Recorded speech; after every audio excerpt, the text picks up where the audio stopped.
اليوم حنزلكم طريقة مربى المشمش المفلق، مشمش الكلابي بيقولوا له. يعني شو كلابي؟ بذرته مرة بتبقى الحبة أصغر من البلدي حبته كبيرة والبذرة حلوة.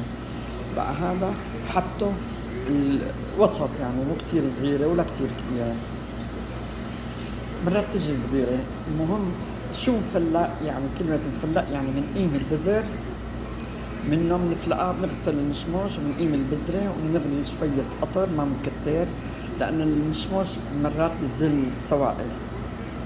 بعدين بنغليهم سوا على النار، هذه شي ربع ساعة إذا ما عندك شمس، وبعدين بيحطوهم بالشمس. لكن إذا من الأول بدك تعمل مربى فيك فورا تحطيهم بالشمس، تعدي القطر وتنزليهم وتنشريهم بصواني بالشمس وتغطيهم بقطعة شاش حتى ما يجي عليهم حشرات، غبرة، نمل أو أي شغلات.